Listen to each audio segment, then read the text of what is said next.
clase pasada o el domingo pasado estudiamos la regeneración. Dijimos que la regeneración es lo que Jesús llama el nuevo nacimiento. Jesús enseñó que si no naces de nuevo no puedes entrar al reino de los cielos. Es decir, si no hay regeneración, no hay salvación. Vimos también que es una obra del Espíritu Santo, es por gracia. El Espíritu Santo nos da vida. Dios nos hace nacer de nuevo por medio de la obra del Espíritu Santo en nosotros. Y si es por gracia, no es por obras, es decir, no hay nada que tú puedas haber hecho para ser regenerado. Ya no somos esclavos del pecado en la regeneración, ya no estamos bajo la voluntad de Satanás. Y hicimos una pregunta en cuanto a la fe y preguntamos si la fe era previa a la regeneración o después. Si la fe era antes de la regeneración, hablamos de una cooperación con Dios, hablábamos de sinergismo. Pero si la fe es después de la regeneración, entonces hablamos de monergismo, la obra de uno solo. Ahora, si la Biblia enseña que somos salvados por gracia, la regeneración es el requisito indispensable para la salvación. No puede haber salvación sin regeneración. Y si la salvación es por gracia, entonces la regeneración es por gracia, no es por obras. Entonces no hay nada que yo pude haber hecho para contribuir. Por consecuencia, la fe no puede ser antes de la regeneración, sino después. Y es precisamente lo que vamos a estudiar el día de hoy, que es la fe. Dado que la regeneración es lo primero que sucede en el individuo después del llamado, y ya estudiamos el punto de la elección. Recuerden que estamos viendo el orden de la salvación. Vimos la elección, la predestinación, la expiación limitada, lo que implicaba eso. Vimos el llamado el miércoles pasado. Este domingo vimos la regeneración. Hoy vamos a ver la fe. Y si Dios quiere, el próximo domingo vamos a ver la conversión. Después la justificación y luego la adopción. Y todos esos de la regeneración, fe, conversión, justificación y adopción, es un acto simultáneo, instantáneo en la vida del que nace de nuevo. Entonces, cuando vamos a estudiar la fe, dado que ya vimos que no puede ser previa a la regeneración, sino que es consecuencia de haber nacido de nuevo, necesitamos preguntarnos qué es la fe. Y hay cristianos que tienen variadas respuestas para este punto de qué es la fe, pero normalmente la fe se habla, o como lo leemos en nuestras traducciones al español, lo vemos como creer. Decimos que la fe es creer en Dios. Y hay pasajes extraños como dice, los demonios creen y tiemblan, ¿verdad? Los demonios creen en Dios, sin embargo los demonios no alcanzarán salvación, no hay salvación para ellos. Cuando vemos que debemos creer las cosas, los cristianos han sacado conclusiones a partir de la creencia de lo que es la fe. Y han llegado a convencerse de que si tú crees algo lo suficientemente fuerte, vas a poder verlo hecho realidad. Han hecho de la fe algo como una fe ciega, es decir, creen en algo a pesar de no tener evidencia. Y bueno, algunos están convencidos de que pueden obtener muchísimas cosas por medio de la fe. Yo fui muchas veces decepcionado por esta idea de fe. No sé cómo te ha ido a ti. A mí me enseñaron que si yo creo y no dudo, voy a recibir eso que creo. Y muchas veces creí muchísimas cosas y no las recibí. Y yo estoy seguro de que no dudé, pero cuando iba con el liderazgo, donde yo me congregaba y le decía, oye, ¿por qué no me funcionó? La respuesta siempre es que te faltó fe. Entonces, sí había situaciones en las que no estaba seguro, no creía, y como no pasaba, dije, pues porque no tenía fe suficiente. Pero cuando realmente estaba convencido de que iba a suceder, aún así no pasaba, y la respuesta siempre era, te falta fe. Entonces, con el tiempo llegué a una crisis de fe, a una crisis en el sentido de decir, ¿qué onda con esto que la Biblia enseña? Porque hay muchos pasajes que dicen que si tengo fe suficiente, podré decirle a un monte, arráncate y vete al mar, ¿verdad? Y me va a hacer caso. La Biblia dice que para el que cree todo le es posible. Sin embargo, yo en la experiencia personal me di cuenta que no era así. Muchas cosas creí y no se cumplieron, y la respuesta que me daban de que faltaba fe, pues no era satisfactoria. Muchos de los de mi generación, los que crecimos en esa misma congregación donde yo estaba y se nos enseñó este tipo de fe, ellos tampoco vieron los resultados que esperaban, pero aún siguen creyendo de la misma forma. Yo no, pero ellos sí. Y hay personas que siguen aferradas en creer cosas a pesar de que no se cumple, y no se cumple, y no se cumple. Y cuando algo pasa, cuando una de todas esas veces que creyeron sí se cumple, lo toman como una confirmación. Es decir, hay algo que se le llama el efecto casino. Dicen que ese efecto, yo no he ido a un casino, ¿verdad? Sé lo que hay dentro de un casino porque he visto fotos y videos, pero yo nunca he ido a un casino. Pero el efecto casino consiste en explicar por qué la gente, a pesar de que pierde mucho dinero en estas maquinitas, sigue yendo y sigue yendo y sigue yendo, ¿verdad? Y no es necesario irte a un casino, tú lo puedes ver en muchas otras partes como la lotería, ¿verdad? En la lotería, que quizás es algo donde todos conocemos como mexicanos que es la lotería y los ves en estos mercaditos andantes y todo eso, ves a muchísima gente jugando la lotería. Y hay días buenos y hay días malos, ¿verdad? Yo sí jugué lotería, no en los mercaditos, pero con mi familia. Desde niño crecí con eso de la lotería. Y siempre esta idea de tener las tablas favoritas, ¿no? Las de la suerte y rascarle al... Y se ríen porque también lo hacían, le rascas al... Ay, que salga el borracho, es como que el borracho, ¿verdad? Y te decían o te trataban de enseñarle así, ráscale o esto, lo otro, cruza los dedos. Una forma de buscar que te saliera para decir buenas, ¿verdad? A ganar. Me acuerdo que cuando jugábamos de dinero ya más grande, pues ahí se ponían de a peso, jugábamos la tabla, pues ahí va de a peso. Y salían las cartas y ganó el otro, híjole, ni modo. Y ahí voy 20, 30, 40 pesos. No, esto no jala. Tienes que confiar, tienes que creer. Y de repente ganaba y decía, ándale, es cierto. Si crees, sucede. Pero precisamente ese es el efecto casino. Que después de tantas veces de falla y de que no funcionó y no funcionó, y de repente una vez funciona, de cierta manera extraña, tratas de justificar todo lo que hiciste, todo el comportamiento absurdo que tuviste, gaste y gaste dinero.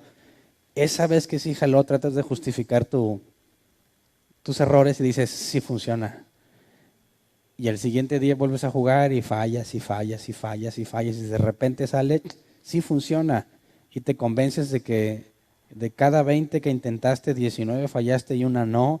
Y esas 19 veces que fallaste debería ser prueba contundente de que no es cierto, pero decides ver esa una vez que sí jaló, ¿verdad? Ese es el efecto casino, por eso la gente sigue yendo a apostar, por eso la gente sigue metiéndole dinero a las máquinas, porque esa vez en la que gana pues, se ponen felices y piensan que realmente les funcionó y tratan de replicar lo que hicieron. A ver, ¿dónde estaba parado? ¿Cuál maquinita era? ¿Le jalé duro o despacito? Y no, pues estaba peinado de esta forma y tratas de imitarlo. Y lo gracioso es que los cristianos hacen lo mismo.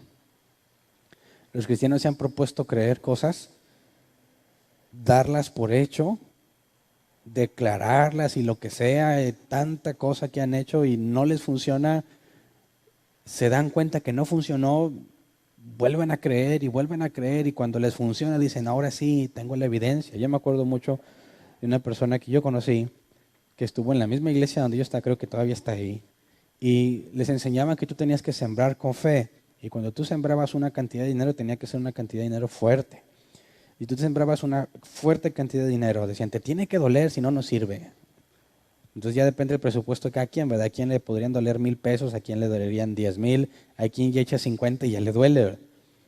Pero bueno, tenías que poner algo que te duela y luego creer que vas a recibir el doble o el triple, o según la palabra profética que nos hayan dado.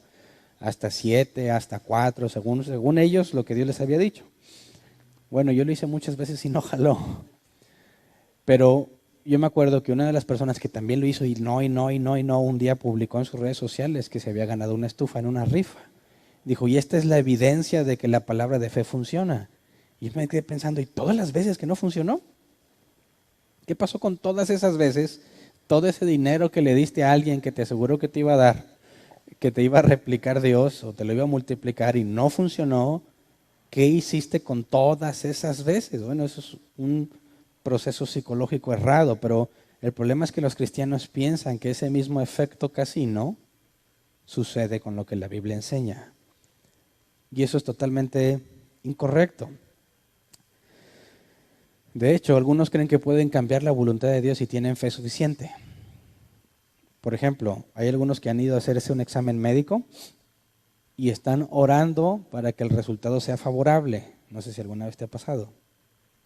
Y no sé si has analizado qué es eso, o sea, cómo entiendes ese comportamiento. Es decir, dicen, oiga, parece que tiene cáncer, se va a hacer unos exámenes, ¿verdad? Y dicen, ya me hice los exámenes, por favor oren para que no salga nada malo en el examen. Y cuando viene el examen, pues va a salir cosas positivas o negativas, ¿verdad? Pero el punto es que oran para que el examen salga positivo, ignorando que no van a estar enfermos por lo que el examen diga, ¿verdad? Sino que el examen te dice si ya estás enfermo o no. Entonces dices, no, que por los resultados que salgan bien, piensan que si hay un cierto número de personas orando, un mínimo hacia arriba, puede que tengas cáncer, pero como se pusieron a orar con fe, puede que Dios diga, ¿sabes qué? Pues te lo voy a quitar porque llegaste a los 100 likes. Creen que pueden cambiar la voluntad de Dios si tienen suficiente fe. Y de hecho, podemos hablar de personas que han muerto por esa falsa creencia de lo que es la fe. Hace algunos años estaba la noticia en redes sociales de un predicador que le gustaba hacer actos con serpientes. Porque él le dice que si la serpiente te muerde no te va a hacer nada, ¿verdad? Veneno de áspides. Tomarán con sus manos serpientes y no les hará daño. Y bueno, y murieron porque les picó la serpiente. Quisieron llevarlos al hospital y dijeron, no, yo tengo fe en que no me va a pasar nada, pues se murieron. Otros que no quisieron recibir tratamiento médico porque tenían fe en que ya eran sanos. Yo conozco un caso de un pastor que siempre le gustaba decir que él tenía fe en que él era sano a pesar de sus dolencias, y cuando murió y revelaron en la autopsia la razón por la que había muerto, es que dijeron que tantas enfermedades que tenía acumuladas sin tratamiento lo mataron. ¿Y dónde quedó la fe? Y acabo de ver un video el día de hoy de una persona que murió sepultada entre escombros de piedras porque había una montaña que estaba amenazando con deslavarse, ¿verdad? Y esta persona se puso entre el camino de las rocas y la carretera en la que él estaba y se puso a orar y declarar con fe que las piedras se iban a detener y se ve cómo lo aplastan. ¿Qué pasó con la fe? ¿Qué onda con esa fe? ¿Esa fe es la fe que habla la Escritura o no? Si realmente puedes lograr algo simplemente con creerlo, podríamos hacer un simple experimento, ¿no? Puedes creer lo que tú quieras que va a pasar ahorita y ponerlo a prueba y ver si pasa o no pasa, ¿verdad? Es fácilmente descartable la idea de que simplemente con creer algo ya es cierto. De hecho, la comunidad gay se basa en un principio muy similar. Ellos dicen que son hombres a pesar de que están en un cuerpo de mujer porque están convencidos de que así es. Un cristiano que cree en la fe de este tipo tendría que ver como correcta la lógica de los de la comunidad gay. Y, oye, tú eres un hombre, se ve que eres hombre, tienes cuerpo de hombre, tu ADN dice que eres un hombre, pero tú estás seguro y estás convencido que es una mujer. Bueno, los cristianos tendrían que decir, bueno, pues eso es fe, ¿no? Y si él tiene fe, pues así va a ser. Entonces tendrían que esperar que un día aparezca convertido en mujer porque tuvo fe. Hay quienes están seguros que son perros, ¿verdad? Dices, bueno, es que eso no tiene nada que ver con lo que la Biblia enseña acerca de la fe. Pero yo reconozco que la lectura de ciertos pasajes, la lectura de esos pasajes, simple lectura, sin contexto, te lleva a concluir que efectivamente lo que tú creas va a pasar. Veamos un ejemplo, Hebreos 11, 33 al 34. Hebreos 11, 33 al 34 dice, los cuales por la fe conquistaron reinos, hicieron justicia y alcanzaron lo prometido. Cerraron bocas de leones, apagaron la furia de las llamas y escaparon del filo de la espada. Sacaron fuerzas de flaqueza, se mostraron valientes en la guerra y pusieron en fuga ejércitos extranjeros. ¿Por medio de qué lo hicieron todo eso? Por medio de la fe. Dicen, mira todo lo que puedes hacer si tienes fe. Cerrar la boca de los leones. Ya vieron el video de un loco extremista, lamentablemente parece que era cristiano. Se avienta a la fosa de los leones en un zoológico Supuestamente porque aquí dice que con fe le vas a tapar la boca a los leones. Y le dio una buena mordisqueada que casi lo matan. Dice, lo peor del caso, bueno, él aprendió su lección, ¿verdad? No es cierto, así, no estás entendiendo lo que es la fe. Pero lo peor del caso es que es pisoteado el nombre de Cristo, porque dice, mira, los locos de los cristianos, lo que andan haciendo, ¿verdad? Ahora entiendo que Pablo dijo que la locura, la predicación es locura, ¿verdad? Pero no en ese sentido. Entonces leen estos pasajes y los quieren llevar a la práctica porque dice, pues tienes que tener fe. Pero ¿qué es la fe? Vamos a Hebreos 11:1, Reina Valera 60. Aún estoy viendo pasajes que te pueden confundir. O sea, pasajes que tú lees y te llevan a una conclusión equivocada por no leer con detenimiento. Hebreos 11:1, Reina Valera 60, dice, pues la fe, la certeza de lo que se espera, la convicción de lo que no se ve. Dicen algunos, tengo que estar seguro de lo que espero aunque no lo vea.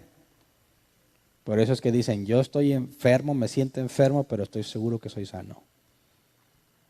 Yo tengo esto, pero yo estoy seguro que no es así. Si yo estoy confiando en aquello que no veo y tengo que estar seguro de que lo voy a recibir.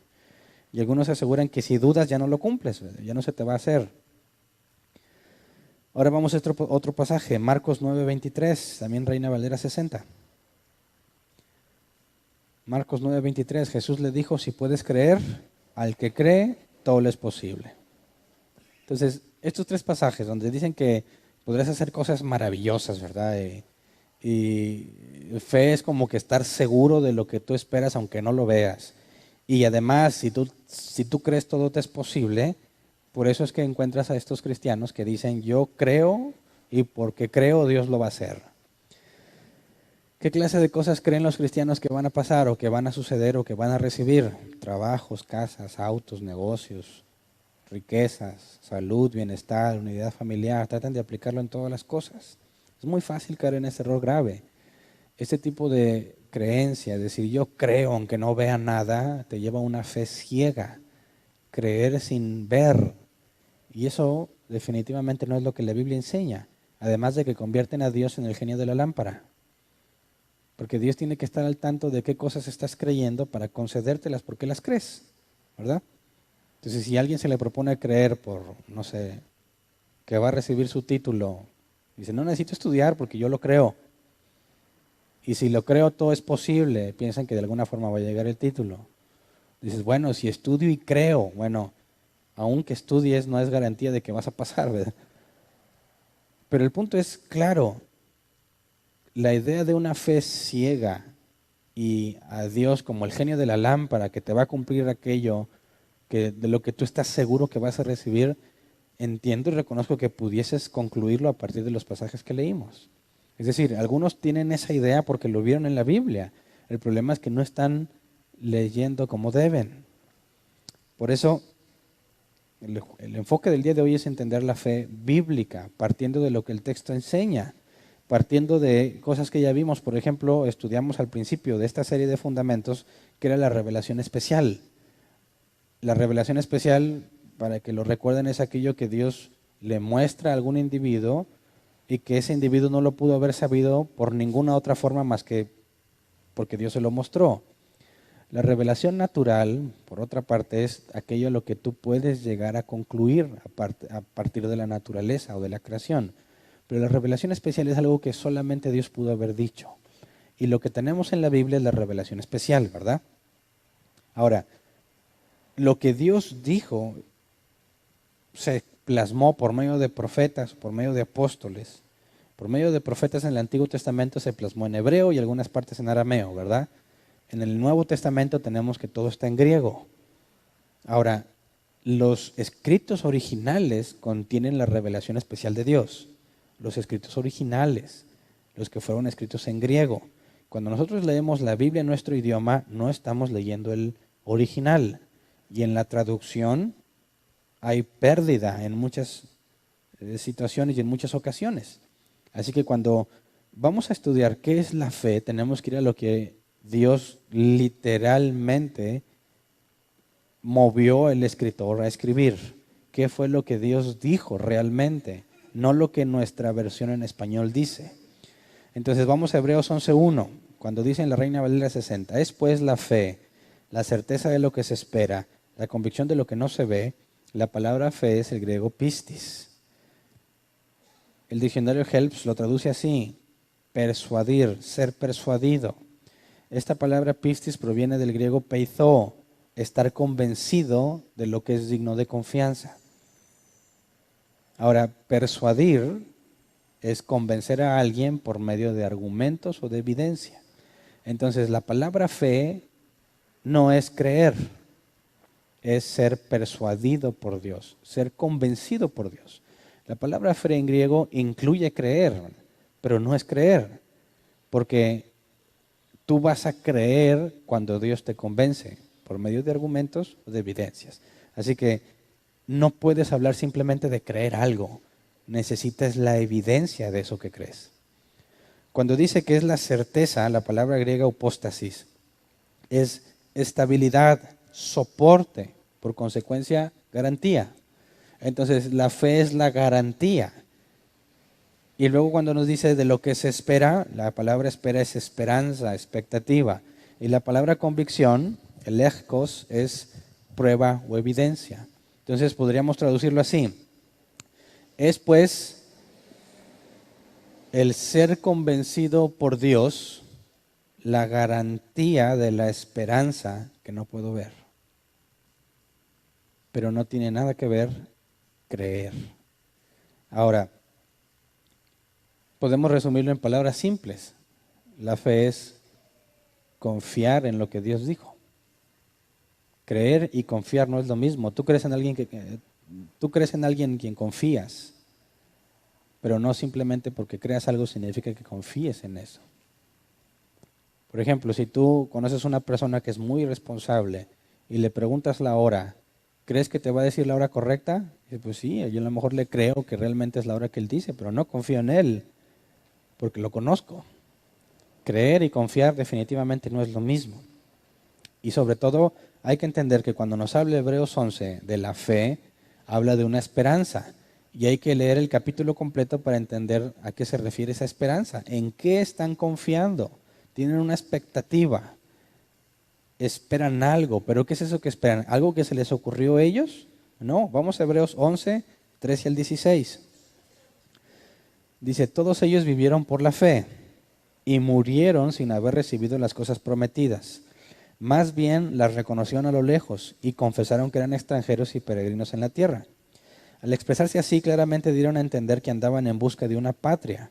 Si hubieran estado pensando en aquella patria de donde habían emigrado, habrían tenido oportunidad de regresar a ella. Antes bien, anhelaban una patria mejor, es decir, la celestial. Por lo tanto, Dios no se avergonzó de ser llamado su Dios y les preparó una ciudad. Así que ellos que vivieron por la fe no tenían confianza en Dios por nada material, sino por lo celestial. Ellos estaban pensando en la eternidad, no en lo actual. ¿Me explico? Y luego nos dice todavía que no recibieron lo que se les prometió. Es decir, vivieron toda su vida sin recibir lo que se les prometió. En el caso de Abraham tenemos varias promesas, ¿verdad?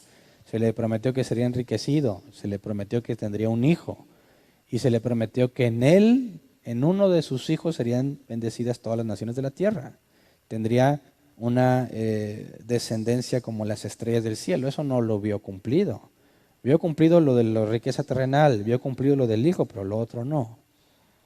Sin embargo, lo que nos dice aquí es que esta fe, esta confianza es en algo que Dios dijo que haría, no en lo que tú quieras, no en lo que tú te propongas.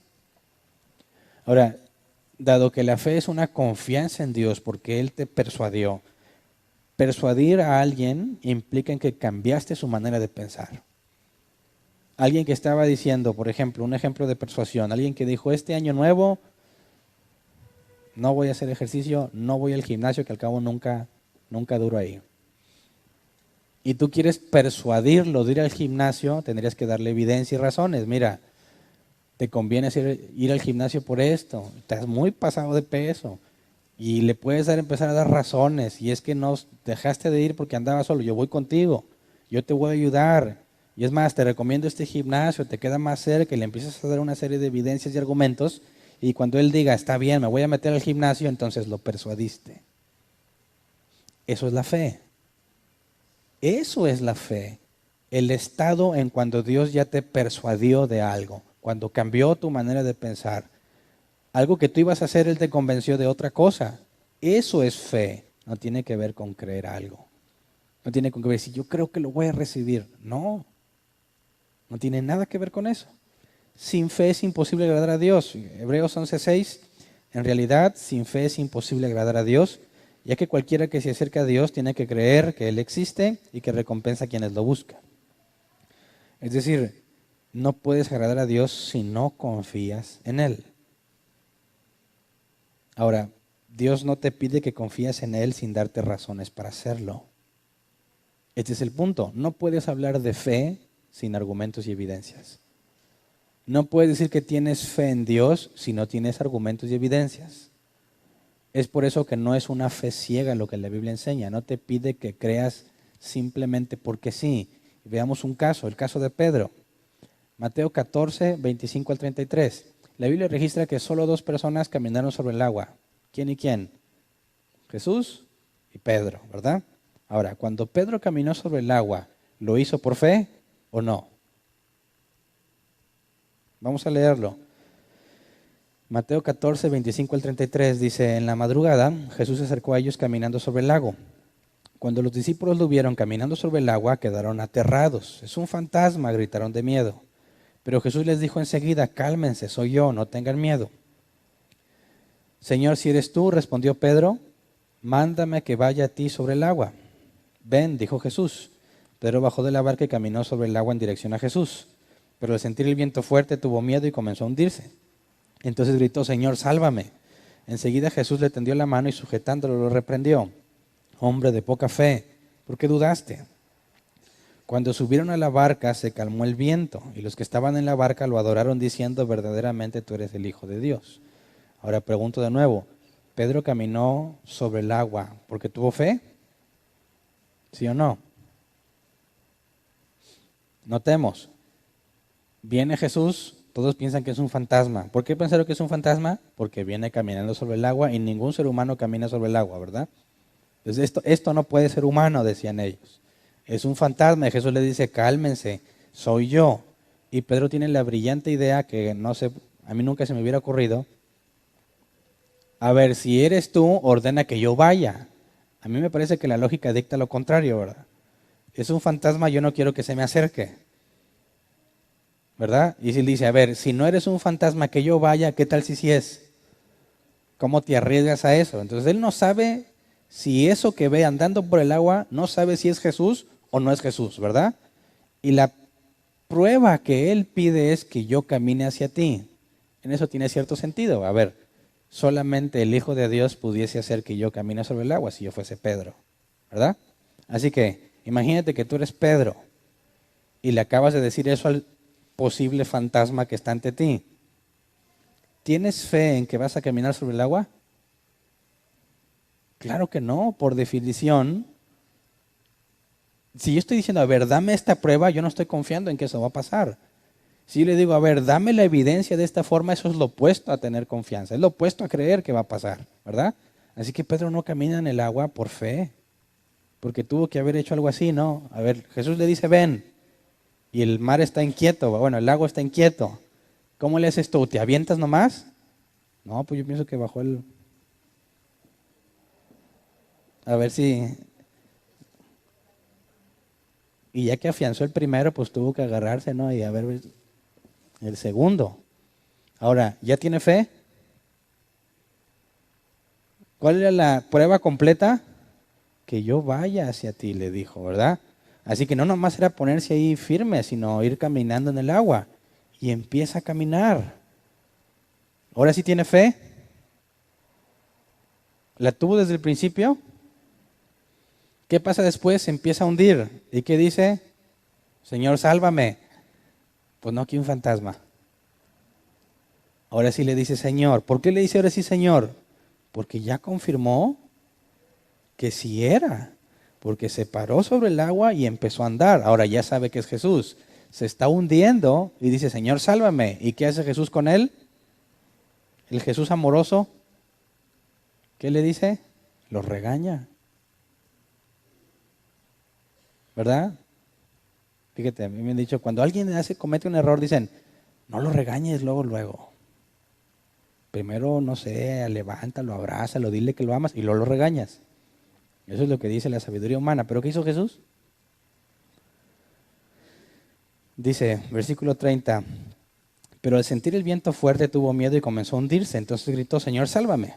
Enseguida Jesús le tendió la mano y sujetándolo, le reprendió. O sea, imagínate que se está hundiendo Pedro, Jesús lo agarra y le dice, ay, mi hijo, ¿por qué te hundes? Primero quiero decirte que yo te amo y luego te regaño. No, le dice, hombre de poca fe, ¿por qué dudaste? Ahora, ¿por qué caminó Pedro sobre el agua? ¿Por fe? No, por la orden que Jesús le dio. Jesús le dijo, ven, y eso es lo que hizo que Pedro caminara sobre el agua, no la fe. ¿Tuvo fe en algún momento? Le dice hombre de poca fe. La palabra poca fe es oligopistos en griego. Es una sola palabra. Y no se refiere a que sea poquita en tamaño, sino que el griego se traduce como pocas ocurrencias de fe. No que tuviera poquita fe, sino que ha tenido fe pocas veces. Así que lo está regañando no porque creyó poquito, no, sino porque pocas veces ha confiado en Dios. Ahora, ¿qué razones tenía Pedro para dudar? Ya estás en el agua, vas caminando, ¿qué dudas? ¿Qué te hace dudar?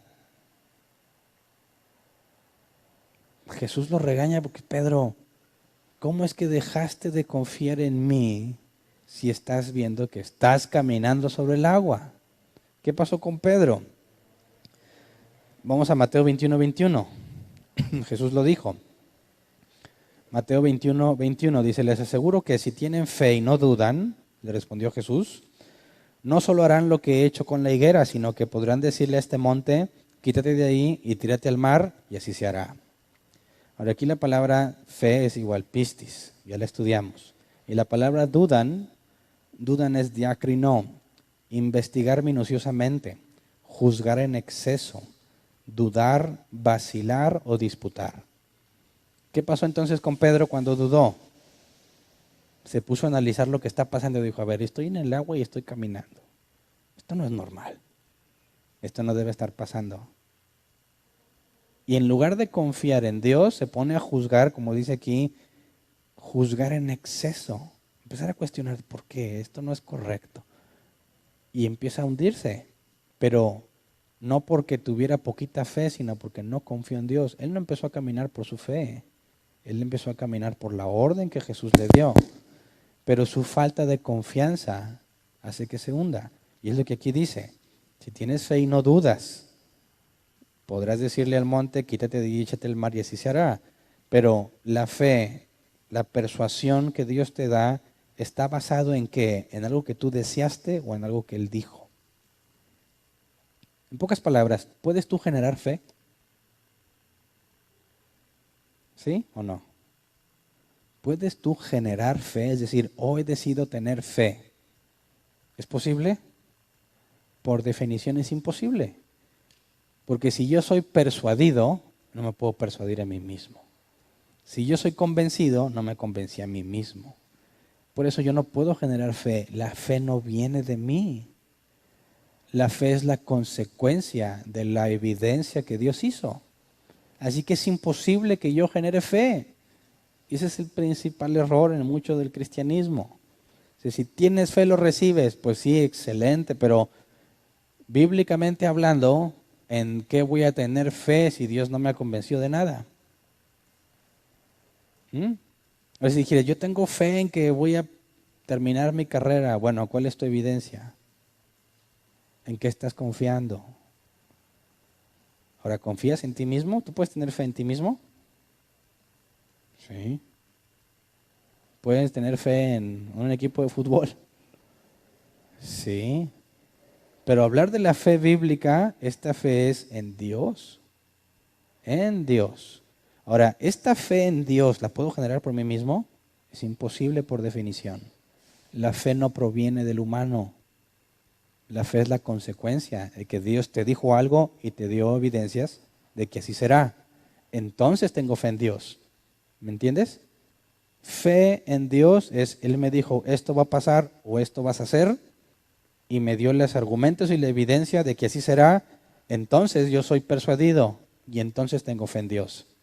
Pero es imposible que de la nada yo diga, tengo fe en Dios en que Él me va a sanar. Si Él no me dijo que me va a sanar, ¿cómo es que puedo tener fe en Dios si Dios no me ha dicho nada al respecto? ¿Entiendes el problema de la fe falsa que el cristianismo enseña? Dicen, esta es palabra para ti, pero si tienes fe, espérame, ¿cómo que si tengo fe? O sea, no seas absurdo. Bíblicamente hablando, necesito la evidencia para confiar. ¿Me explico? Entonces,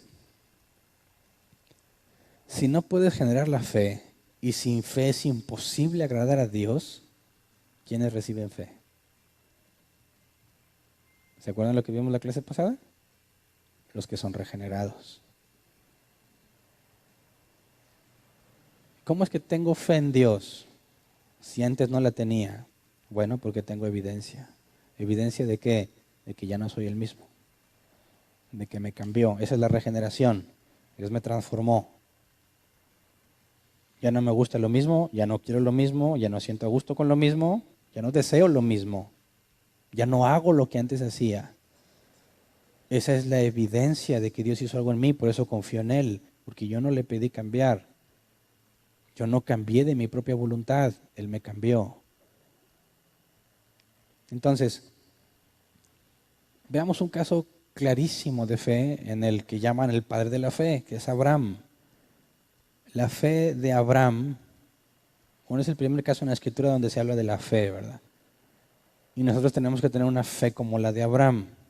Así que veamos qué dice la Escritura sobre Abraham. Romanos 4:3, para ver un pasaje en griego y un pasaje en hebreo y ver lo que la fe implica en griego y en hebreo. En griego ya la vimos, ¿verdad? Pero dice, pues, ¿qué dice la Escritura?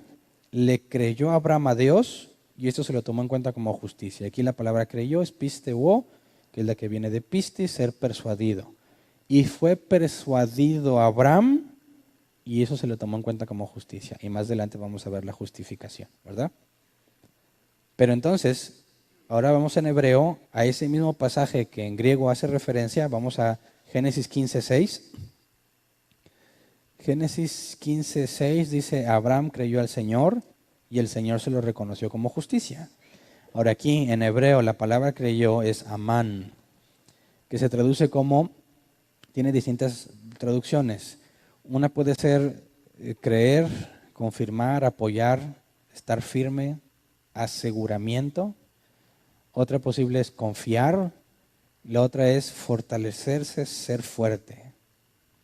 Entonces, tanto en griego como en hebreo, no nos está hablando de meramente creer algo, sino de tener firmeza, de ser confirmado, de estar asegurado de algo. Le creyó a Abraham a Dios, es decir, fue convencido a Abraham y Dios se lo tomó como justicia. Así que veamos brevemente en el capítulo 15, que es el que narra este pasaje que estamos viendo, donde a Abraham se le toma en cuenta la fe como justicia. Y recordemos que en el capítulo 15, esta es la cuarta vez que Dios habla con Abraham.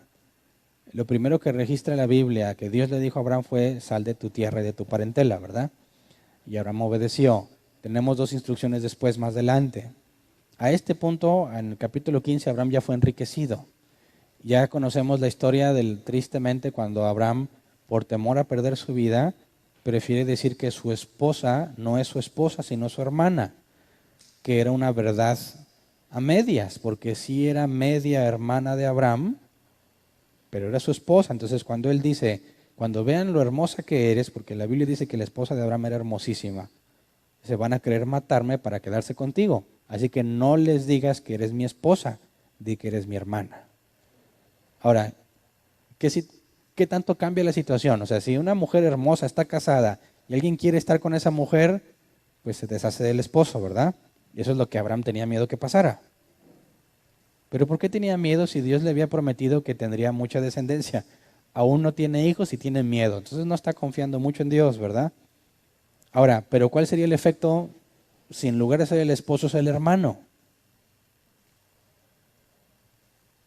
¿Qué haces con el cuñado para quedar bien?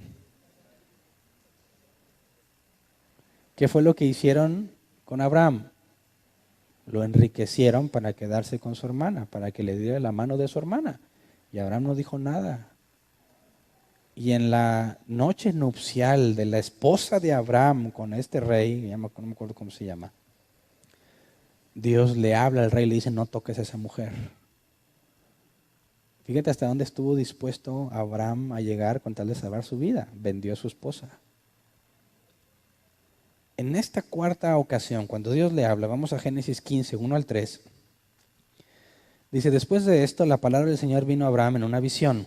No temas, Abraham, yo soy tu escudo y muy grande será tu recompensa. Pero Abraham le respondió, Señor y Dios, ¿para qué vas a darme algo si aún sigo sin tener hijos? ¿Y el heredero de mis bienes será Eliezer de Damasco? Como no me has dado ningún hijo, mi herencia la recibirá uno de mis criados. Esta es la primera vez que Abraham le responde a Dios. En las 3 veces pasadas Dios le dijo algo y él obedeció simplemente. En esta ocasión, ¿qué es lo que está diciéndole a Abraham? No me interesa la riqueza, no me has dado el hijo que me prometiste. Fíjate, Dios le dice, no temas, yo soy tu escudo y muy grande será tu recompensa. Y Abraham le dice, ¿y para qué quiero eso si no me has dado un hijo? ¿No te parece algo insolente? ¿No te parece que Dios diría, ¿cómo te atreves a dudar? ¿Tú créelo? Digo, si este Dios fuera el de muchos cristianos, le hubiera dicho a Dios, pues ya no te voy a dar nada porque dudaste. ¿Verdad? Y ahí se hubiera acabado la Biblia porque no hubiese resto. Y hubiera dicho a Dios, ¿no crees? Pues ya no te voy a dar nada, según la doctrina de algunos cristianos. ¿Verdad? Pero ¿qué hace Dios? Versículo 4 y 6. No, ese hombre no ha de ser tu heredero, le contestó el Señor. Tu heredero será tu propio hijo. Fíjate, ¿qué necesidad tiene Dios de estar discutiendo con Abraham? Abraham le dice, no quiero nada porque no me has dado el hijo, no me has dado lo que me prometiste. Me diste unas partes, la otra no. ¿Y qué hace Dios? Dice el versículo 5, luego el Señor lo llevó afuera y le dijo, mira hacia el cielo y cuenta las estrellas a ver si puedes. Así de numerosa será tu descendencia. Abraham creyó al Señor y el Señor se lo reconoció como justicia. Fíjate cómo en lugar de simplemente decir, Abraham, pues bueno, perdiste porque ya dudaste, porque no tuviste fe, lo que hace es persuadirlo. Le dice, ven, mira, checa las estrellas del cielo, así va a ser tu descendencia. Dios no se enojó ante la incredulidad de Abraham. Dios le habla, le da evidencia. Le dice, mira, así como son las estrellas del cielo, así vas a tener hijos. No es lo único que le había prometido. Le prometió que sería engrandecido y prosperado. Y esa parte ya se había cumplido. Le faltaba lo del hijo. Abraham se está quejando porque no tiene un hijo. Piensa que Dios no le cumplió. Y Dios le dice, espérate, así va a ser tu descendencia. Fíjate la forma en que Dios trata a Abraham. Qué paciencia le tiene. ¿Qué es lo que está buscando Dios en Abraham? Persuadirlo, porque Abraham ya había llegado a la conclusión de que no iba a tener hijos. Que no le servía para nada la riqueza que tenía, porque le iba a heredar a un hombre que no es familia de él, uno de sus siervos. Así que este es el punto clave. Abraham ya está convencido de algo. Todo lo que Dios me dio lo va a heredar Eliezer de Damasco. ¿Y qué hace Dios con Abraham? Lo persuade. Y entonces dice, versículo 6, Abraham creyó al Señor y el Señor se lo reconoció como justicia. Ese es el punto en el que creyó, se afirmó, se convenció. Entonces se le tomó por justicia. Pero no es algo que Abraham hizo. No es algo que él generó. Es algo que Dios hizo en Abraham. Lo persuadió, lo convenció. Y eso cuenta como justicia. Así que, ¿Abraham generó su fe? No. Y todo aquel que tenga una fe autogenerada se engaña a sí mismo. ¿Me explico? Tú puedes convencerte de muchas cosas y eso no significa nada en lo absoluto. Dice, yo tengo fe en que si oro por un enfermo va a sanar. Ándale, Vete a un hospital y dime a cuántos sanan. Hagamos un experimento, a ver, con hechos. ¿Tienes fe en que va a sanar? Hagamos la cuenta. Ahora por todos los que puedas y vemos cuántos sanan. ¿Cuántos crees que sanes? ¿Solo porque crees que van a sanar? ¿Van a sanar? Claro que no. A menos que Dios te haya dicho, ve y ora por este para que sane. Entonces dices, tengo fe en Dios. Porque Él ya me dijo. ¿Y cuál es tu evidencia? Pues mira, no me ha dado evidencia de que va a sanar. Pero si yo lo conozco como cristiano, yo sé que nunca me ha dejado. Yo sé que siempre ha sido fiel. Yo he leído en la Biblia que Él cumple todo lo que ha dicho. Así que cuando voy y oro por ese enfermo y sana, sé que no fue cosa mía. Yo simplemente confié en lo que Dios me dijo que hiciera porque ya tengo un camino recorrido con Él. Yo sé que Él es confiable. Eso es totalmente distinto a la palabra positiva que se confiesa. Yo creo que va a sanar. Mentira. Ahora, no queda ahí Dios nada más en eso, ¿no? Nada más le dice, mira las estrellas. Dios va más allá y hace algo asombroso que necesitamos entender con detalle. Versículos 7 al 9, ahí en Génesis 15.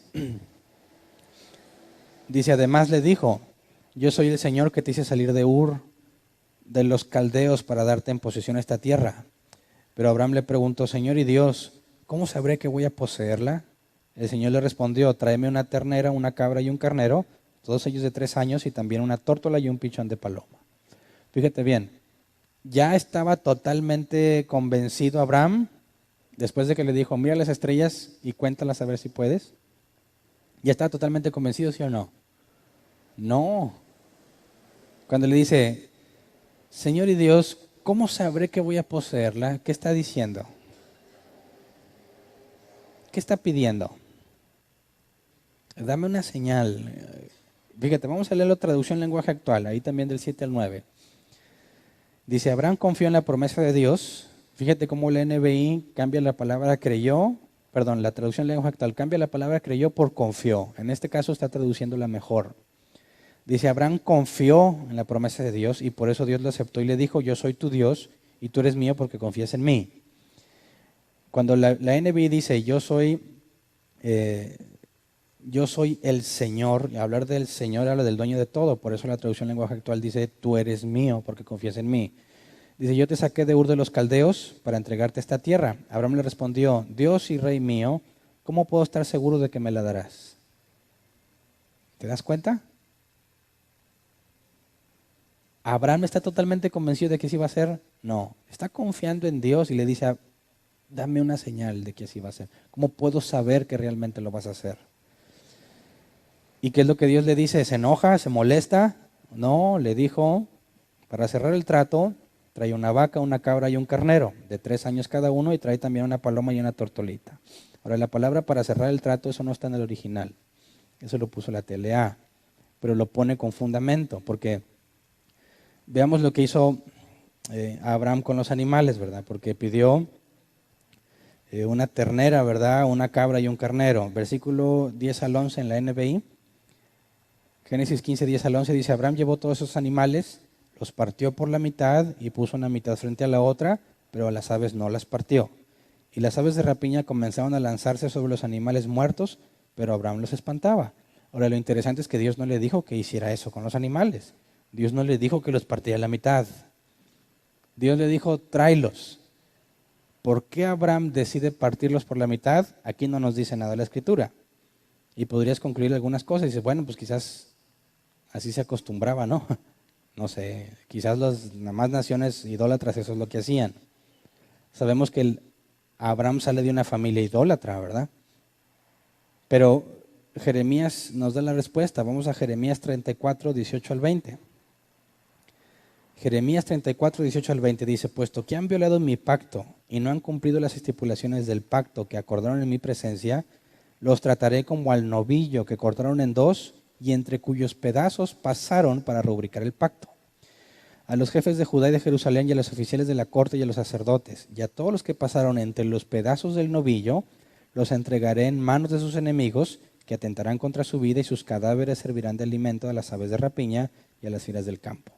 Entonces vemos aquí que en ese entonces estaba la costumbre de partir los animales a la mitad y pasar por en medio de ellos como señal de un pacto.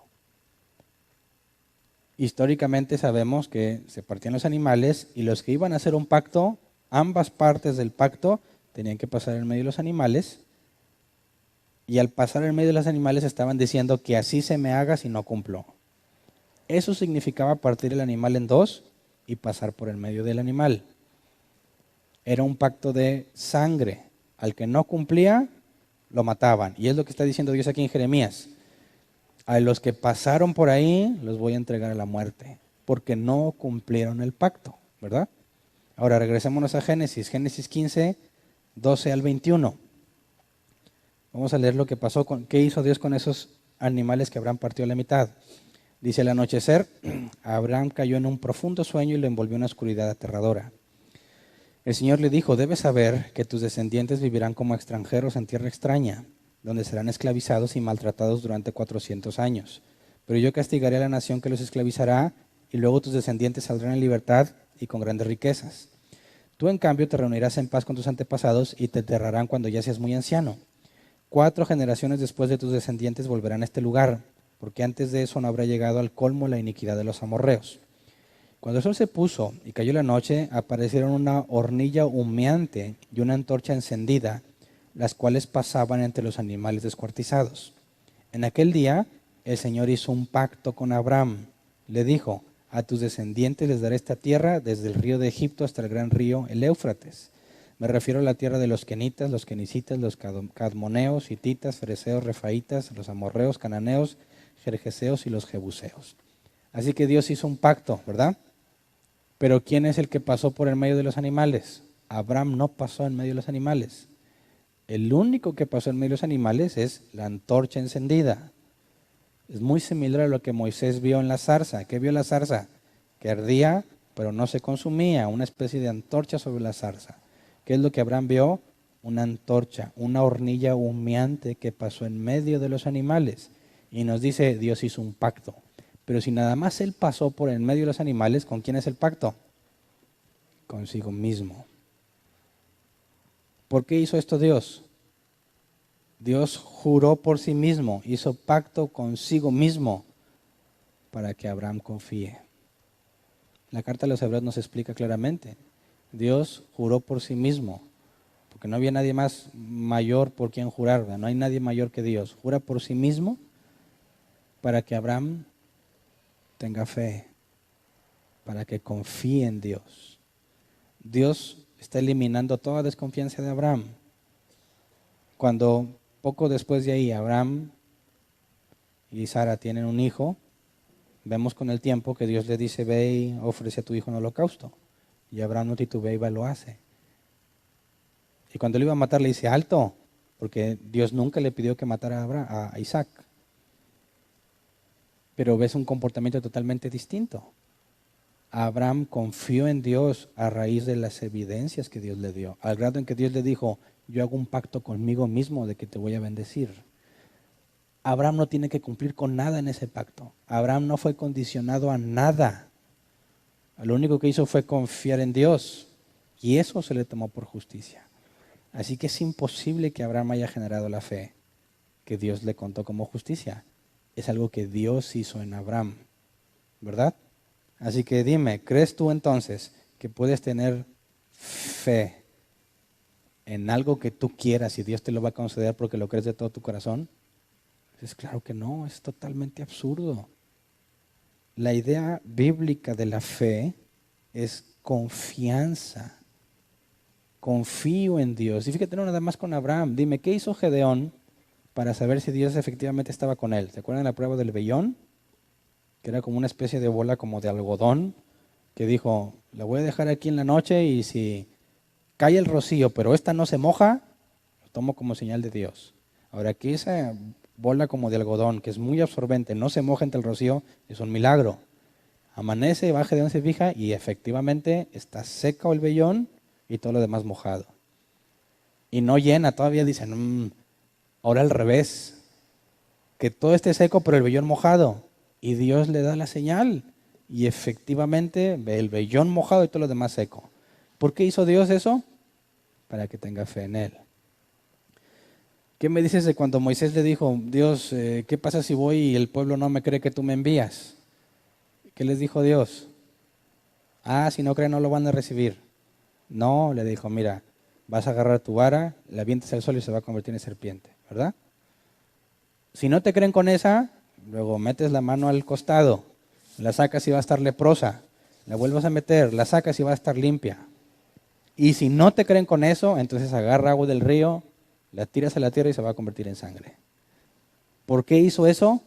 Para que confiaran en Él. ¿Me explico? Ahora, en el caso de Elías, ¿cómo le dio Dios evidencia a todos los israelitas de que Él era el Dios verdadero? Haciendo descender fuego del cielo. Ahí hubo un arrepentimiento enorme por parte de los israelitas. Confiaron en Dios. ¿Por qué? Por la evidencia. Jesús murió y resucitó. Y les dijo, ¿ustedes creen que resucité aunque no vean nada, verdad? No, se apareció a ellos. ¿Por qué? Para que tengan fe.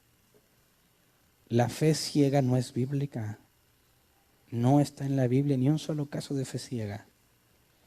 En todos los casos en que Dios ha encomendado a alguien, le ha dado evidencias, le ha dado argumentos para que crea. Esa es la fe. Nosotros tenemos fe en Dios porque lo conocemos, porque hemos caminado con Él. Cuando recién eres convertido, lo único que tienes es la regeneración. Yo solo sé que no soy el mismo. Y tienes confianza con Dios, pero cuando empiezas a avanzar en tu vida de cristiano y vienen los problemas, empiezas a dudar, mucho empiezas a dudar. Más si te prometieron que te iba a ir bien, ¿verdad? Empiezas a dudar y parece que no es cierto eso que te enseñaron, pero cuando veas y hayas pasado por ahí y ves cómo Dios fue fiel en todo el proceso, confías más. Y pasan más cosas en tu vida. Fíjate, la confianza no viene por las cosas buenas, ¿verdad? Viene por medio de los problemas. Que te enfrentaste a un problema, pensabas que era el fin de tu vida, pensabas que no había solución. Dios obra, puedes ver su poder de muchas formas y entonces dices, yo confío en Él. Y esa es la fe. El por qué estoy convencido de que Él tiene poder, porque me convenció. Así que están gravemente errados los que creen que con solo creer lo van a recibir. Los que creen que porque lo creen con todas sus fuerzas van a mover el corazón de Dios. Es totalmente absurdo, es una idea satánica. Es una idea diabólica que distorsiona al Dios de la Biblia y lo convierte en una especie de genio de la lámpara. Me acuerdo mucho que me decían y me afectó mucho. Decían, Hernán, tú puedes orar y cantar y lo que sea y Dios está ocupado en muchas cosas, no te va a hacer caso, no te pela. Decían, imagínate que Dios está sentado en su trono y tanta gente que le ora y le dice a Dios como si nada, pero cuando tienes mucha fe, Dios dice, alto, percibo mucha fe, ¿dónde está? Dice, tú, Hernán, cuando tienes fe, mueves a Dios. Y entonces yo quise ponerlo en práctica y cuando no me funcionaba decía, yo no muevo a Dios para nada. A mí Dios no me pela, no me hace caso. Es que absurdo. Hace mucho daño esa doctrina. Si Dios es soberano y desde la eternidad ha decretado lo que va a pasar, ¿crees tú que lo puedes convencer de otra cosa? ¿Crees tú que puedes tener una mejor idea que Dios? Dado que Él es sabio y todo lo que hace lo hace de la mejor manera, ¿tú crees que tu idea es mejor? ¿Tu método es mejor? Simplemente es el resultado de la ignorancia. Ese es el gran problema del cristianismo. Aseguran adorar a un Dios que no conocen y terminan adorando a un Dios falso, el Dios que ellos mismos se han generado. Entonces, después de la regeneración viene la fe, porque antes es imposible. Y la generación no es algo, la fe, perdón, no es algo que proviene de ti, es algo que Dios concede, es algo que Dios hace en ti. Y después de la fe viene, o de entender lo que es la fe, viene la conversión, que es parte de. Acuérdate que no hablamos de un orden cronológico, sino lógico. ¿Qué es la conversión? Es importante porque la Biblia alerta de una fe falsa, una fe muerta. Santiago nos dice que la fe sin obras es muerta, así que puede haber personas que están convencidísimas de algo, aún convencidos de que son hijos de Dios, y esa fe es falsa. La fe sin obras es muerta, dice Santiago. Así que si Dios quiere, el domingo estudiamos la conversión, vamos a entender por qué la fe sin obras es muerta y cómo es que hay personas que tienen una fe falsa, una fe que no es para salvación. Así que el hecho de que tú estés plenamente convencido y aun que hayas tenido evidencia contundente como la tuvo Judas, cuando Judas sanó enfermos y echó fuera demonios e hizo milagros, ¿tenía evidencia suficiente para pensar que era alguien importante para Dios? Sí. Y sin embargo Jesús fue claro en que Judas no era de él. Judas nació para perderse. ¿Qué onda con la fe de Judas? ¿Tenía fe? Sí, pero una fe falsa. Por eso, ¿tú tienes fe? Sí, pero ¿es verdadera o es falsa? Ahí está lo importante de entender la conversión. Porque va a determinar si tu fe es genuina o es falsa. Podrás tener fe, no lo niego, pero fe que no salva. Entonces, cuando hablemos de fe, no olvidemos nunca que confiamos porque Él es fiel, no por nada que nosotros hayamos hecho. Cuando Él te dice algo, como sus promesas, a los que eligió, a esos llamó, a los que llamó justificó y a los que justificó glorificó, yo estoy seguro que alcanzaré la salvación porque Él es fiel, no por mí. Si dependiese de mí, no me salvo. Pero si Él prometió desde antes de la fundación del mundo, Él lo va a cumplir. Por eso Pablo le dice a los tesalonicenses, asegúrense del llamado de Dios. Tenemos que seguir estudiando este tema porque la regeneración, la fe, son cosas muy importantes, pero sin la conversión no puedes hablar de regeneración. Sin la conversión, tu fe es muerta, no sirve para nada. Así que lo estudiaremos el domingo si Dios quiere. Vamos a ponernos de pie, vamos a orar.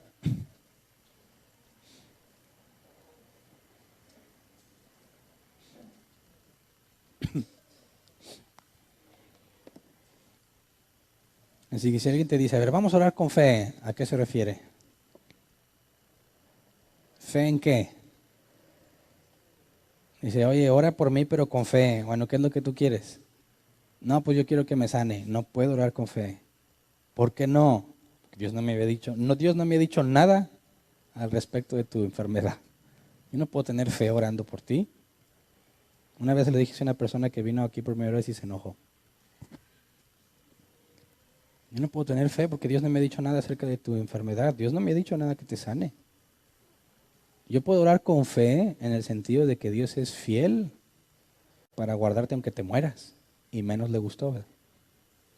Porque estaba enfermo. ¿Me explico?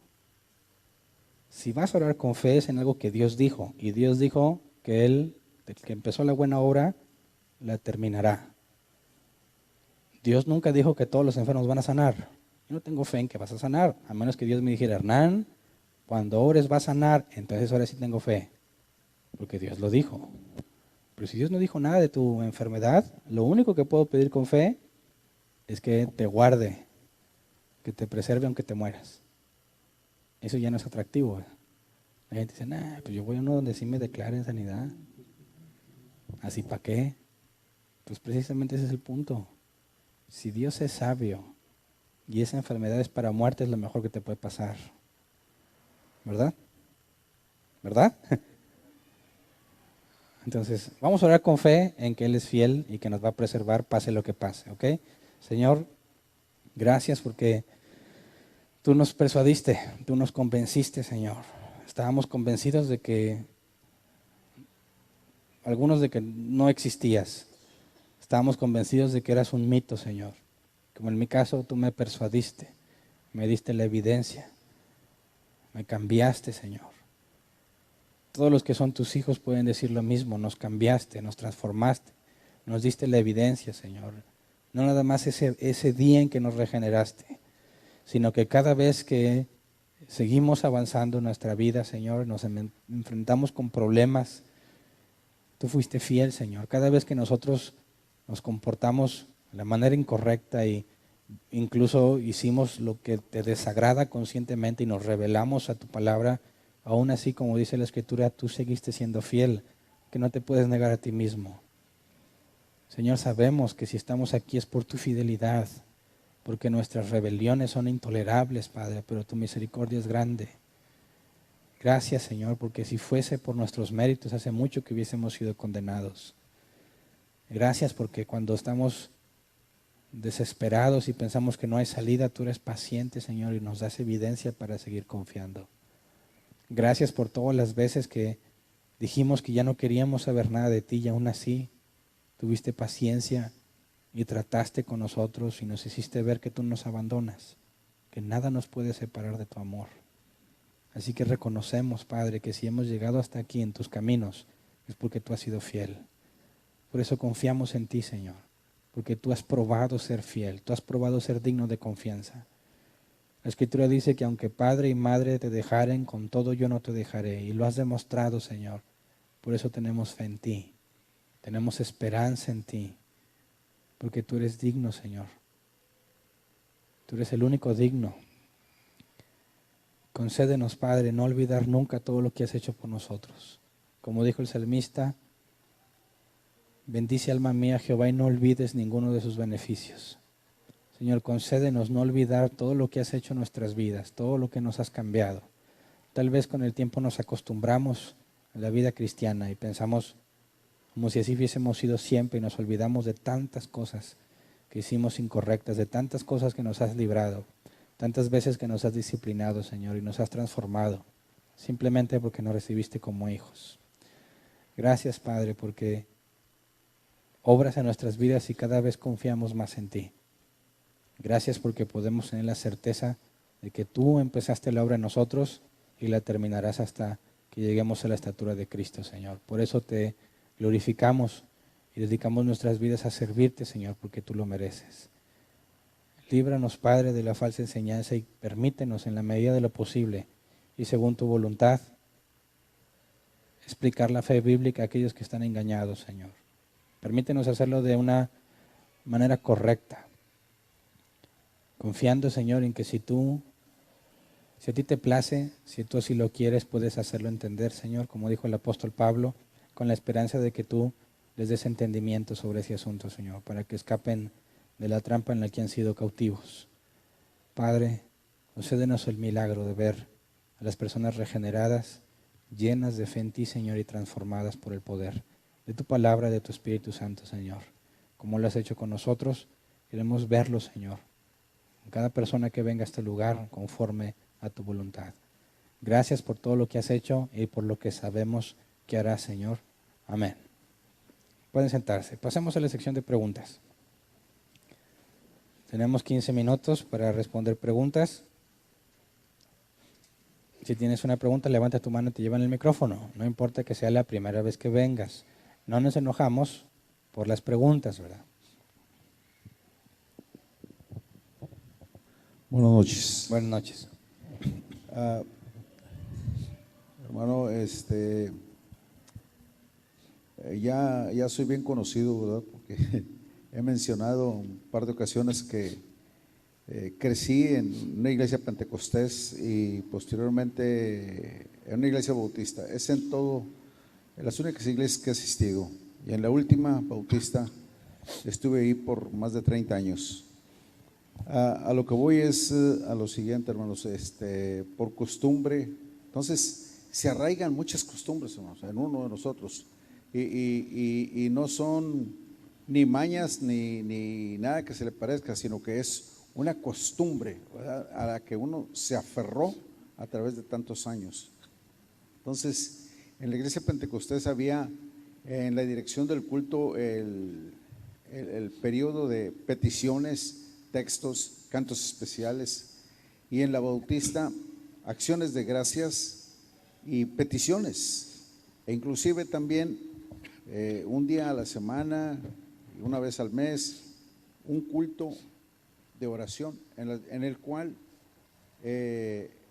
personas presentaban sus peticiones, ¿verdad? Y unas semejantes a la que usted, Hernán, mencionó, tales como: oren por mí porque mañana me voy a hacer unos exámenes en el seguro, ¿verdad? De exámenes generales, y oren por mí para que todo salga bien, ¿verdad? Entonces, se arraigan todas estas cosas, ¿verdad? Y veces creemos en que la oración de los demás hermanos va a ayudar o va a tomar parte, ¿verdad? Y Dios va a contestar en alguna forma favorable, porque eso es lo que se esperan todas las personas, ¿verdad? Una respuesta favorable, positiva, ¿verdad?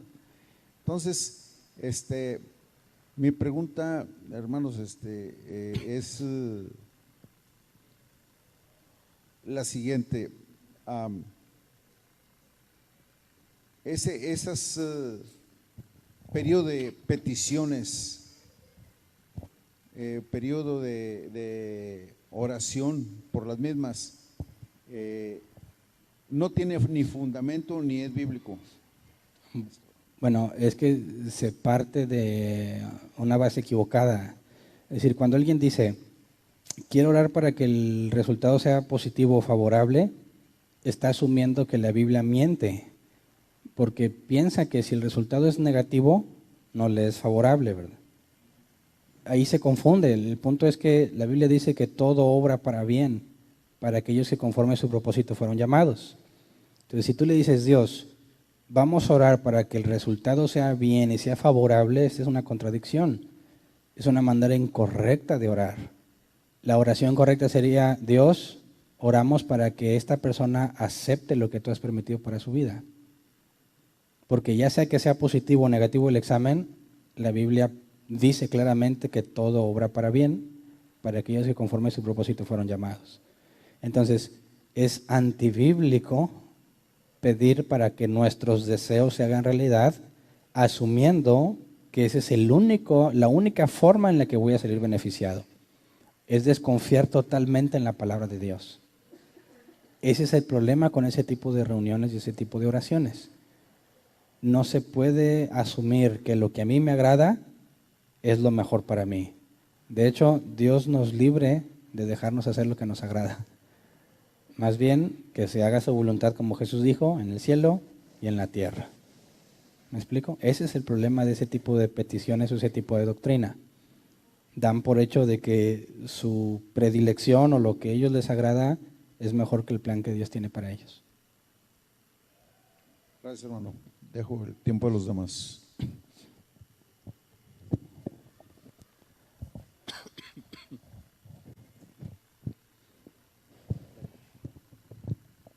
Buenas noches. Disculpa, ¿me podías explicarme otra vez la parte de, mencionaste acerca de que cuando Pedro caminó sobre el agua, él caminó por la orden de Jesús, ¿verdad? La misma orden de Dios. Esa orden que habíamos hablado también en la clase pasada acerca de Lázaro, ¿verdad? Lázaro estaba muerto completamente y la orden que le da es, Lázaro, sal fuera, y sale por la palabra de Dios. Entonces, fue la orden de Dios que él caminara sobre el agua, pero me confundió la parte de, por las cosas de que él empezó a cuestionarse de, oye, pues esto no es posible, esto y que el otro, y se hundió cuando la palabra de Dios ya había sido dada. Esa es la parte que no me quedó bien clara. Ok. El punto es, el Dios que dijo sea la luz es el mismo que le dice ven, ¿verdad? Así que era imposible que Pedro no caminase sobre el agua. Pero también viendo que Dios es omnisciente y que Él es sabio, sabemos que empieza a caminar Pedro sobre el agua, pero después lo deja a su propia confianza y le demuestra un problema, que a pesar de que tiene la evidencia de que está caminando sobre el agua, decidió no confiar en Dios. Así que es una lección para Pedro. La señal se cumplió, ¿verdad? El hecho de cuánto tiempo duró, esa es otra cosa totalmente ajena a la orden que Jesús le dio. Jesús no le dijo, de aquí en adelante vas a caminar sobre el agua, ¿verdad? No ves a Pedro corriendo por los lagos como si nada. No es una habilidad que adquirió. Vemos que Dios en su sabiduría le permite por un tiempo caminar sobre el agua como un mandato que Dios da y luego le deja ver su condición a pesar de la evidencia. y es cuando le reprende: Pedro, ¿por qué dudaste? Entonces vemos que hay dos cosas: Dios lo hace caminar según su soberana voluntad, pero luego le muestra que hay en su propio ser, ¿verdad? Que Pedro se ve a sí mismo como es. Imagínate que él hubiera caminado sobre el agua y luego se regresa, como si nada. ¿Cómo se hubiera sentido Pedro? Ahora, ¿cómo regresó a la barca después de que se estaba hundiendo? Te aseguro que el Pedro que regresó después de que Jesús lo sacó, viene humilde. Y según el carácter que vemos en Pedro en la Biblia, seguramente si no le hubiera pasado nada y se hubiera regresado, no hubiese experimentado esa humildad. Entonces ahí vemos que la sabiduría de Dios lo lleva a entender cómo está él realmente ante Dios, cuál es su verdadera condición, para que no tuviera nada de qué jactarse. Gracias. ¿Alguien más?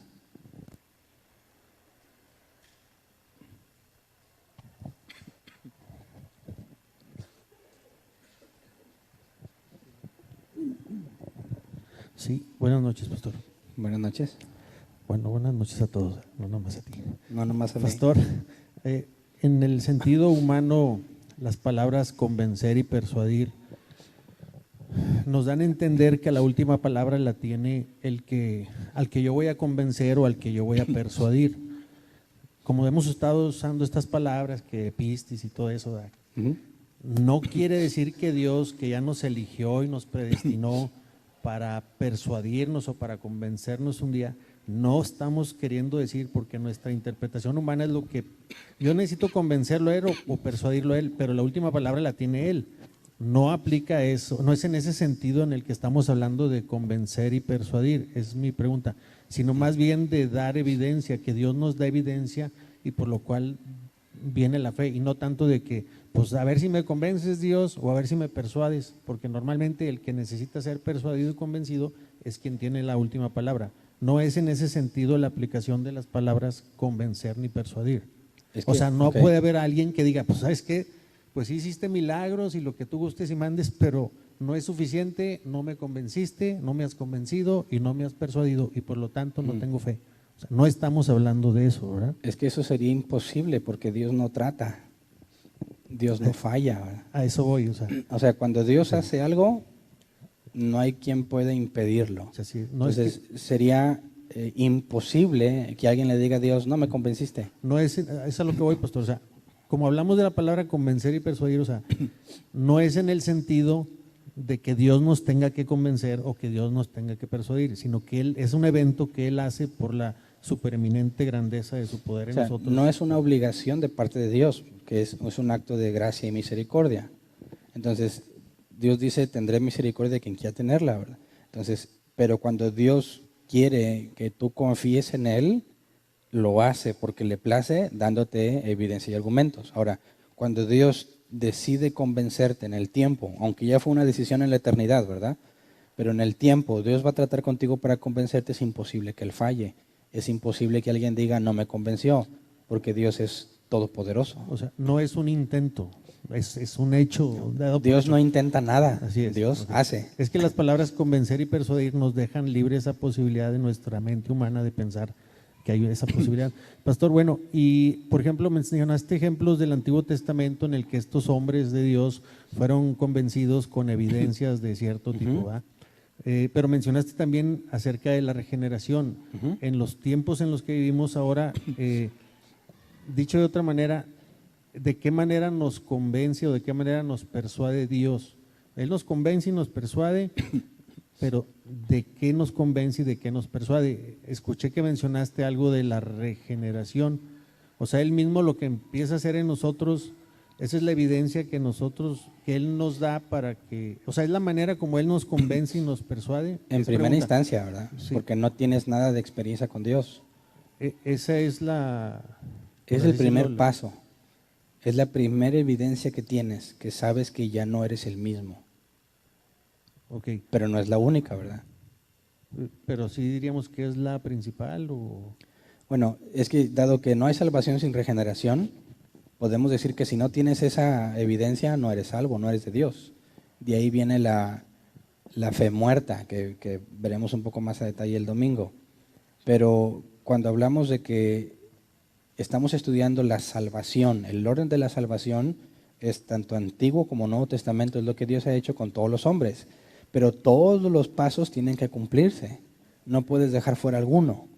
Entonces, tú puedes encontrar hombres en el Antiguo Testamento que fueron usados por Dios, mas no regenerados, como el caso de Judas. Pero no podemos ver la regeneración sin entender, o sea, no podemos determinar si alguien fue regenerado si no hay conversión. ¿Me explico? Por eso el tema de la fe sin obras muerta habla de alguien que piensa que ha sido regenerado, pero no fue convertido. Entonces, como no hemos analizado la conversión, por eso todavía no he llegado a esos ejemplos. Porque cuando vemos regeneración, estamos viendo lo que la teoría y lo que la Biblia enseña. Pero la conversión es lo que hace que sea visible para nosotros. Pastor, hay varios ejemplos en la Biblia, en el Nuevo Testamento sobre todo, en los que no alcanzo yo a ver esas evidencias o esos argumentos que son muy claros en los ejemplos que nos has puesto del Antiguo Testamento, de los animales partidos, los pactos que Dios hizo con Abraham, ¿verdad? Entonces vemos personas en el Nuevo Testamento que se acercan a Jesús con fe y incluso nuestro Señor le dice, tu fe te ha salvado, tu fe te ha sanado. No alcanzo yo a ver en esos casos, en algunos de ellos, pastor, esas evidencias o esos argumentos que según entiendo en tu exposición de esta noche, son las que Dios usa como para convencernos o como para persuadirnos. ¿Qué podemos pensar en esos casos, pastor? Pues es que depende del caso que tú quieras mencionar, pero para que alguien tenga fe, si la fe es posterior a la regeneración, ¿qué tuvo que haber pasado con esa persona cuando creyó? Tuvo que haber nacido de nuevo. Entonces, cuando ves la mujer, la sirofenicia que tenía a su hija enferma y Jesús le dice que no es bueno darle el pan a los perrillos y dice, por tu fe te ha sido... tu fe te ha sanado, ¿no? ¿Cómo es? Por tu fe, no me acuerdo exactamente cómo es la palabra, pero deja ver que la fe de esta mujer no es el producto de un humano, porque el humano no puede generar fe. Así que Jesús reconoce que esa fe es por el nuevo nacimiento y el milagro que se le concede es debido a eso. Esa parte creo que sí la entiendo, pastor. En el caso de los ejemplos del Nuevo Testamento, lo entiendo como la regeneración. Y a eso iba dirigida mi pregunta. O sea, que en el Nuevo Testamento podríamos pensar que no es tan evidente los animales y las señales físicas que tira la vara y que se convierta. O sea, todas estas personas que vemos en el Nuevo Testamento que se acercaron a Jesús con fe, fue porque Jesús se los concedió, los convenció, los persuadió haciendo la regeneración lógicamente interna, y de esa manera los convenció y los persuadió, no tanto con señales y evidencias y argumentos externos o físicos como lo hizo con los hombres que pusiste de ejemplo en el Nuevo Testamento. Eso es a lo que iba. Bueno, es que no siempre va a ser la misma evidencia, ¿verdad? Por ejemplo, Santiago, hermano de Jesús, o Judas, hermano de Jesús, creyeron por distintas razones que las que creyó Pedro, ¿verdad? Fueron convencidos de otra forma. Pablo rumbo a Damasco, su método, el método que Dios usó para con él no es como el de ningún otro. Entonces, las evidencias que se reciben para adquirir fe varían y son de acuerdo a la soberanía de Dios. Algunos, hasta que fueron sanados de ceguera, creyeron, nacieron de nuevo al recibir el milagro. Entonces, no se puede estandarizar la evidencia que Dios va a dar, pero para que hables de fe bíblica, Dios te tuvo que haber persuadido. Se acabó el tiempo, ¿verdad?